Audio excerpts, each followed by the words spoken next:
You know, on Sunday, we talked about the fact that none of us want our kids to be lonely, but how do we help them? Let's talk about that today. Hey, everybody. It is a Monday morning after a beautiful weekend. Weather was perfect. Oh, I am telling y'all, this never happens in Texas in September. It's been so nice already. We're going to have a beautiful fall. 3 cheers for this time of year. We're really glad that you're here for 7 at 7. And this is actually going to be 7 things at 7 on 7 or whatever. You realize now everyone is counting. There's a lot of 7s, right? Yes. 7 things. Okay, 7 things. This week, we want to kind of talk through every phase in your child's life and how it is that you as a parent or grandparent, or we as a church family or student workers or children's workers or whatever, can help kids at every phase to learn how to build healthy friendships and relationships so that throughout their whole life, they're a healthy friendship relationship builder. And I think this applies to the kinds of friends that they make. And I think it's also about family relationships. And the skills to do this are something that many parents don't think about very much, and they're really important. And so that's what we're going to be talking about today. And I just want to kind of throw out some words. Okay. And as I do, I want to hear from you about what you think about what parents can do, grandparents, church family, to help kids at each level of this, and beginning with the preschool level, to develop healthy relationship skills. Perfect. All right. So the first word is just friendship in general. Like, how do we help kids to begin to have friends? Well, you asked the question, how do we avoid loneliness? Mm-hmm. And the answer to avoiding loneliness is friendship.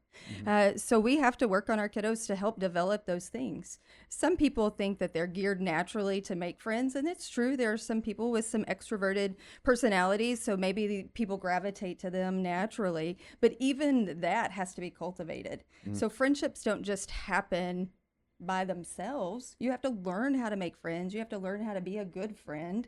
And those skills start early and they continue throughout. Now, I think that I have heard you say before that play is the work of preschoolers. Like, what does that mean? Play is not only the work of preschoolers, play is the work for lots of us throughout our ages, but play is so important. You learn so many things through play. Play is natural for kids. Kids love to play. And through play, you're going to have some conflict. You're going to have some good times. You're going to have some sharing moments. Some, I don't want to share with you. I want this toy. You can't have it. And so throughout all of this play and this natural setting with kiddos, it's the perfect opportunity to teach these social skills that we need in order to develop friendships and keep friends. Oh, so this is why it's so important that even at an early age, 2 and 3 and 4, kids are getting with other kids and they're getting an opportunity to interact as they play, right? Yes, and often. You don't want your kiddo just to be a loner and only play by themselves or just play next to other kids. You have to teach them how to interact with one another. And that takes some work on the parents' part. One, creating opportunities for them to play, but also being watchful eyes in the midst of their play to see where you need to navigate and help move that friendship along. Oh, that's really good. Okay, that kind of leads to the next idea, and that is the idea of compassion. Like we know that compassion is a huge part of healthy relationships. And is there a way that we can help develop that in the heart of our preschoolers? For sure. I think that that's very possible. And if you think about friendship is a two-way street, right? We all know what it's like to want to be a good friend or to want to have a friend. But in order to have good friends, you have to be a good friend or no one's going to want to be your friend. And the way that we teach kiddos to know this is through empathy, trying to get them to understand someone else's perspective, or even compassion, where we're trying to get them to understand where someone else is maybe coming from, but how you can help support them wherever they are in that process. And it's really hard to see someone else and someone else's needs unless someone teaches you how to do that. It's really easy to know what we want when we want it all the time, right? We all get that part. But how do we help our kids see this from the people around them so that they can be a good friend to others? Yeah, and I even sort of remember that the first time you have these conversations, they don't always go real well. Because when Bobby wants, Susie's toy, there's some hair pulling or biting or some I'm going to take it, right? Yeah, and then after it's all over with, to sit down with Bobby and say, well, Susie wanted this. Why did she feel this way? Like, Bobby's not hearing any of that. He doesn't want to talk about all that. But just my toy. That's right. But that first conversation leads to others, and you begin to build in this idea that we should be compassionate and be empathetic, right? And I think as adults, we probably try to make it way too hard. Like, it's simple, asking simple questions of children. What is the problem? they can articulate what the problem is. It might be mine, but from that point on, when they say mine, that we're squabbling over a toy. So then you interact with, let's share. You get a turn, then you get a turn. And so all those things you can teach early on in the midst of play. Now, we touched on this a moment ago, but what about initiative? How awkward is it for people to just be sitting in the room waiting for someone to go, right? So it's so important that we have conversations with our kiddos about how to start a conversation, how to go up to a friend, how to ask someone if they want to play with you. All those things have to be taught, and it's super simple. Do you want to play with that little boy over there? What's he playing? Go ask him if you can play with him. So just teaching them how to enter in that takes away some of the stress and the anxiety that they have by giving them some skills to use. So as parents, we're always looking for, what is the skill that I need to teach them so that they can do this maybe without me at some point. That's really good. And I think for moms and dads taking the initiative to set up play dates and say, let's ask these two, guys, let's talk to Jacob and to Jared and see if they want to come play or whatever. And the kid's a part of the initiation process, right? Of trying to set up. There's a lot of people in the world that are lonely that never think I should go ask somebody else. If They're waiting for someone to ask them. Yeah, right. So initiative is good. All right. What about flexibility? Flexibility. Whew. If we could all be flexible. I think, what is the saying? If you're not flexible, you'll get bent out of shape. Right? This is true for our kiddos too. But they have to know how to share. They have to know how to take turns and to play someone else's game.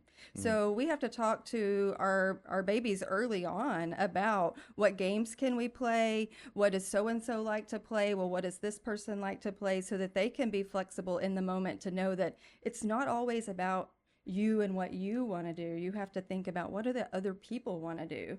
And so that's where the sharing and the taking turns comes in, and you have to teach that again. It doesn't, of course, I want to do what I want to do all the time, but that doesn't make me a good friend. And so how do I become to be a good friend? I have to be flexible. I have to take turns. So even early on, I think that there's value in us trying to help them to see that God cares about their friendships and the way that they play and the way that they interact with other kids. Like, what's it look like to begin to make faith a part of even the way friendships are developed at an early age? Well, and it goes back to the greatest commandment, love God and love others. We tell children at the very beginning, God loves you.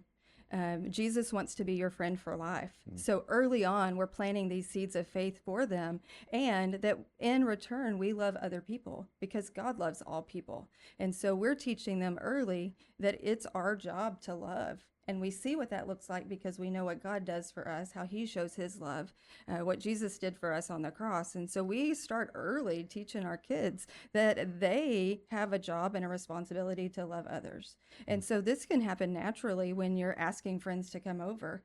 Who do you want to invite over to the house? What kind of games do they want to play? But at the end of that, showing some gratitude to those friends who came over. Thanks for coming today. Thanks for playing with me today. And then even just part of your habits and your routines, you're saying your bedtime prayers at night. You're thanking God for your friends that you had, the time that you had with your friends. You can teach all of those things just in your normal habits and routines with your kiddos. I've been talking to some dads, and I talked to one just the other day who mentioned, like, when my kids were really little, I just felt like it was all mom's job until they were like 10, like she was taking care of all of it. And there's a unique connection between moms and children because of pregnancy and the early months and all those kind of things. But dads can get involved early too.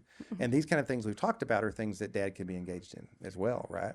And we all know that dads have this great sense of adventure when it comes to play. So if you want to play the real games, the fun games, then you need dad involved, right? He's going to take a lot more risk than mom is. She's going to make sure we're playing super safe games. Dad's going to throw you in the air and your friends in the air and see who can fly the highest. Awesome. Right? I know I did. Yeah, yes, that's right. Absolutely. All right, last thing, and that is the conversations that you're having with 3 and 4-year-olds, 2-year-olds, as they're working through friendship issues. Like, what are the kinds of things that parents should be saying maybe before, during, and after these encounters with kids?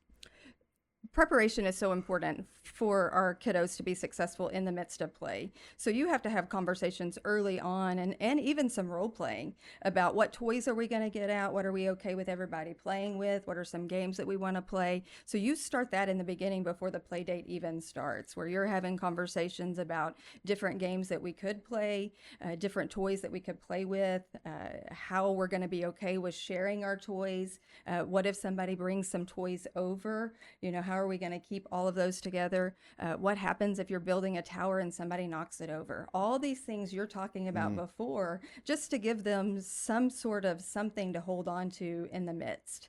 Right? The world doesn't stop just because my tower fell over. What can I do now that my tower fell over? Can we rebuild it? What are we, how are we going to fix it? And so all those things you want to talk about before the play date even starts. And then, mama bears, like we like to jump in real quick when we see some sort of issue with our kiddos, but you have to let kids work through some things. So you have to keep things safe, but you also have to sit back just a little bit to see how they're going to navigate and work through an issue when an issue comes up.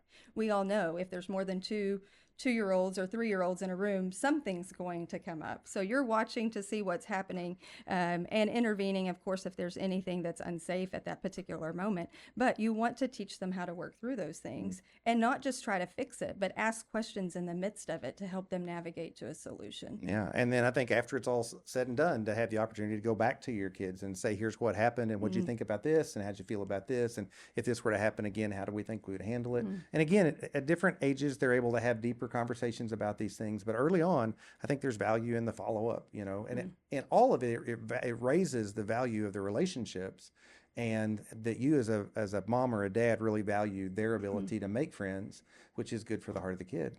And it starts early.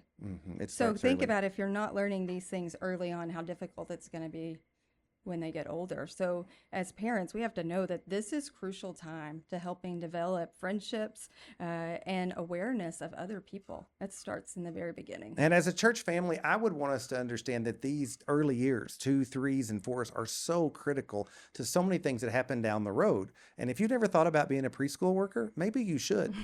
Your ability to have these conversations and to be in this place with these kids is something really critical. And I hope you would pray about that kind of thing. Well, that's all we've got for today. We might have gone a little over our 7 minutes. But we did talk about 7 things. We did talk about 7 things, and hopefully you saw it at 7 o'clock. Guys, we love you guys. Hope you have a great week. We're praying for you as you think about how to help your kids build great relationships, build great relationships all through their years. Tomorrow, we'll be talking about grade school age kids. Hope you can join us then.